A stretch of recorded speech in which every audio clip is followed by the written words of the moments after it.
Ассаламу алейкум достор, жалпы спорт күйөрмандары, кыргыз спортундагы жаңылыктар менен тааныштырабыз. Видеону көргөн соң сөзсүз лайк басып, алдына комментарий калтырып коюңуздар. Жоламан Шаршембековдун быйылкы Париж Олимпиадасындагы башкы атаандаштарынын бири молдовалык Виктор Чабану дүйнөлүк бириккен күрөш уюмуна интервью берип, алдыдагы эң маанилүү делинген Олимпиада оюндары жана андагы атаандаштары тууралуу ою менен бөлүштү. Эмне дегенин угалы. Албетте, мен бул укмуштуудай, уникалдуу салттарга бай өлкөмдү таанытып жүргөнүмө сыймыктанам. Менин артымда командам жана өлкөм турат. Мени менен чынында сыймыктангандар да көп. Бирок ушул жыйынтыктар менен токтоп калбайбыз. Остор бул белектер. Адаттагыдай эле баары оңой. Остор дүкөндөрүнүн бирине келип, жапжаңы Infinix сатып аласың да, экинчи смартфонуңду белекке аласың. Булар менен бүтпөйт. Дагы сонун эки белек сеники. Керемет. Сага смартфон керекпи? Сага белек керек. Албетте, Токиодогу Олимпиада оюндарына катышканыма кубангам. Анткени ал жакта эл аралык чоң мелдешке чыгууга мүмкүнчүлүк болду. Токиодо кандай болорун билген эмесмин. Олимпиада оюндарынын чыныгы маңызын мен оюндардан кийин аңдап билдим. Мен үчүн ал жаңы тажрыйба болгон. Эгер буга чейин бизде 1-2 же максимум 3 олимпиадалык жолдомо болуп келсе, Парижге 5 лицензия жеңип алдык. Биздин өлкө үчүн бул өтө жакшы жыйынтык. Жараткандын жардамы менен быйыл оюндарда биз ийгиликтерге жетебиз деп үмүттөнөм. Мен бала чагымдан эле жаңы нерселерди көрүп, тобокелдиктерге барганды жактырчумун. Күрөштө дал ошол аракеттерди кылып келатам.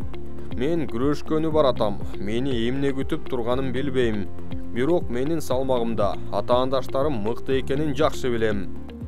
Ооба, Фумита тажрыйбалуу балбан. Ал мени 2 жолу жеңип алган.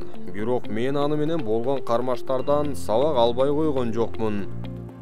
Өз салмагымда мен эч кимден чочулабайм. Моралдык жана психологиялык жактан күчтүү спортчумун. Беттештер кандай өтөрүн көрө жатарбыз. Өтө кооз, көркөм күрөш көрсөтө алам. Олимпиадада көптөгөн күйөрмандарым көрө алат деп үмүт кылам. Бул мен үчүн абдан маанилүү. Мен айтып өткөндөй эле, салмагымда өтө мыкты балбандар бар.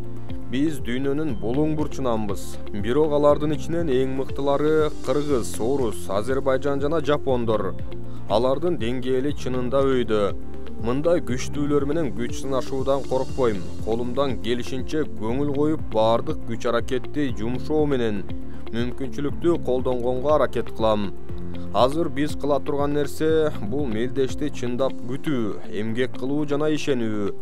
Мен өзүмө ишенем жана алдыда да ишене берем. Анткени өзүңө болгон ишеничтин болгону эң маанилүү сапат деп Виктор Чабану ойлор менен бөлүштү. Өзүңүздөр көргөндөй эле мыктылардын арасына Жоламанды да кошуп өттү. Бул жолку Олимпиадада жолугуп калышса, кимиси жеңишке жетет деп ойлойсуздар? Комментарийлерди жаадыралы. Кыргыздын сыймыктуу спортчу кызы Мээрим Жуманазарова Олимпиада оюндарына катуу даярдыктарын улантууда. Спорт журналист Тахир Гафуров Мээримдин темир менен машыгып жатканын өз баракчасына жүктөдү.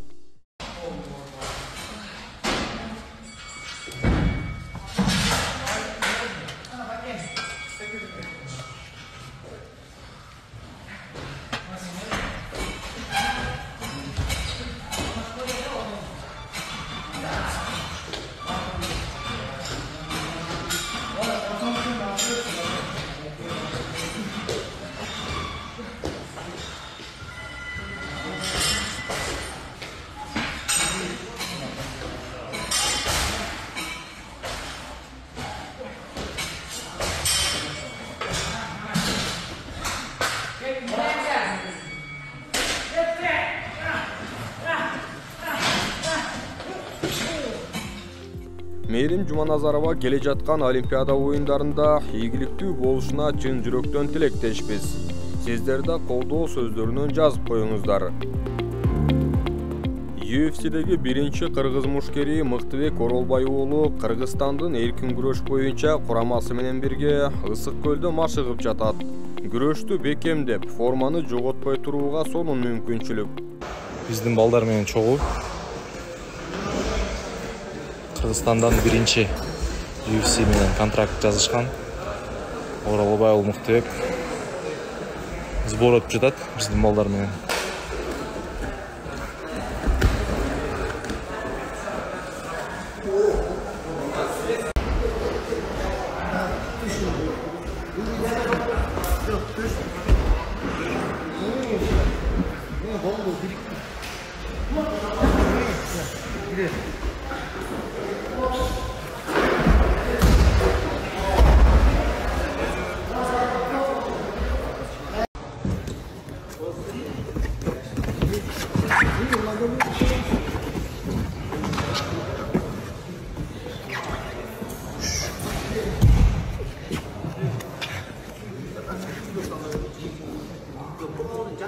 Спортчуларыбызга жылуу сөздөрдөн жазууну унутпайлы. Анан албетте каналга жазылып, коңгуроону басып коюңуздар.